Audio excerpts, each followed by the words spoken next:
How you doing, guys? Look at that exhaust. Came out real nice. All the pipes are welded. Everything's been smoothed out. And now it looks like one cool little side pipe exhaust. But that's not what this video is about. This video is about Clinton 1200 and B1290 ignition systems. Oh, what a great topic, right? Bunch of useless knowledge being given over to you. But here we go. So Clinton had two different ignition systems over the course of time from about what? Well, I know through the RJs from 1955 through when the RJs completed in 59. The 1200 and the A1200 could have come with what's called a Type 1 ignition, which I have right here on the bench. Later, A1200s and B1290s had a Type 2 ignition, which looks like this one here.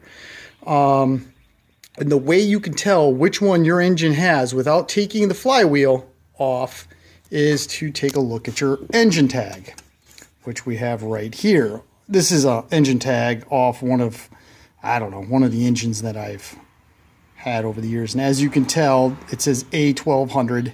So this was off an A1200, obviously. A 1200 would just be 1200. And a B1290 would have B1290 in the model number area. The 106, I used to know what the hell that meant, but I don't anymore. Obviously, the serial number, they're not consecutive from what I've been told, but they're basically can tell you when in production it was made. But to tell whether or not you have a Type 1 or Type 2 ignition is right there. There will be an A. Whoops, of course, my hand screwed that up. Let's do. There you go. Either you will have an A or a B. This particular engine had a B, so that would make it a Type 2 setup. The A, if there was an A on that, it would have a Type 1.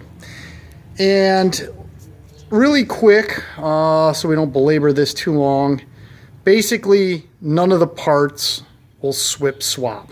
The only part that will swip swap between an A ignition and a B ignition is the condenser. You can swap an A condenser onto a B ignition and a B ignition condenser on a or Type 1, Type 2.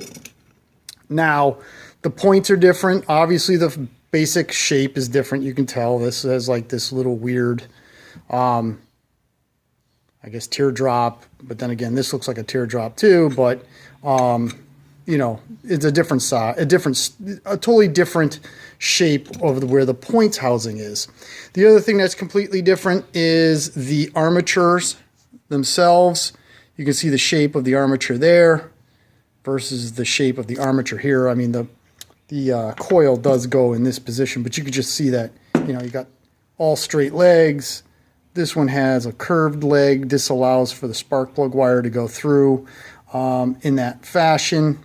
Obviously, the coils are wired the same. One goes to the armature arm. This one goes right there. That's the ground. And then the other wire goes to your condenser on both models. When it comes to points, the points are specific to a Type 1 ignition, which is basically like this. As you can tell, it's the cam button that goes on the camshaft or on the crankshaft to actuate the points. These are specific. They cannot be swip swapped because the timing tooth are in different areas. Here's a Type 1, and where's the Type 2? Here's the Type 2, and if we line up the what do you want to call it, the keyways, you can see that the points lobe is here and the points lobe is there. So you can't swap the points cam specific. The coils can't be swip swapped because the armature on a Type 1 is thicker. This pole is thicker compared to the Type 2, which is smaller. So you can't swap the coils because the Type 1 will be too loose on the armature arm And if you try to jam a type 2 coil onto a type 1, you'll destroy it. The interesting thing about a type 2 though is you can use a Tecumseh H60 point set in it. Of course, I forgot my piece of paper in the house with the part number. So hang on, let me get that. So after using some trick photography using my pause button, I was able to get my old paperwork out here and show you.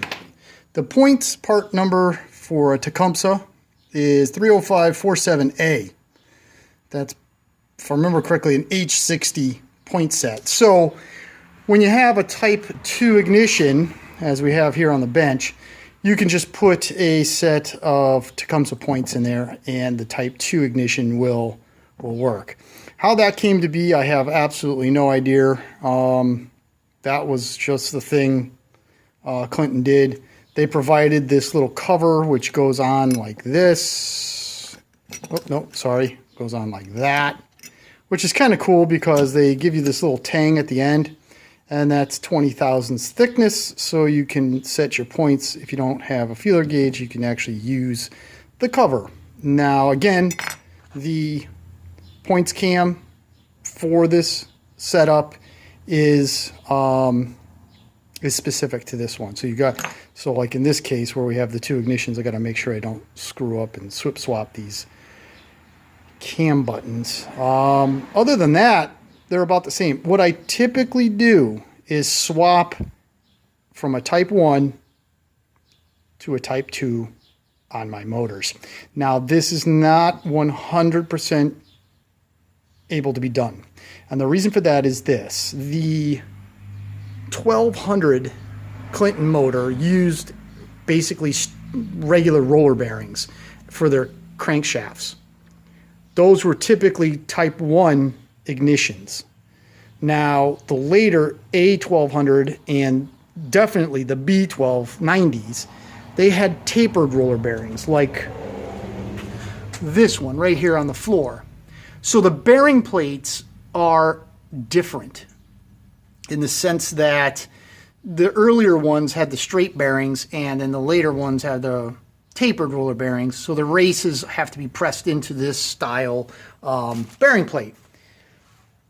With that being said, you can't take a type 2 ignition and just swap it onto an earlier motor with ease. It can be done. Some of the bearing plates were a little bit different, so you have to kind of play around with it in order to see if it would work. But in a nutshell, there you go, guys. That is a type 1 ignition, earlier 1200s, early A1200s, type 2 ignition, which is the later A1200s and the B1290s without a doubt. You could tell by which one you have without taking the flywheel off by the letter designation that's on the engine tag. A for type 1. This one is a B. That indicates a type 2. All right, so there you go. Some useless knowledge on Clinton engines. I hope you found it interesting. I am going to put a type 2 ignition on the engine that we are working on, and hopefully it'll fire. All right, guys, thanks a lot. Have a great day, and we will talk to you soon.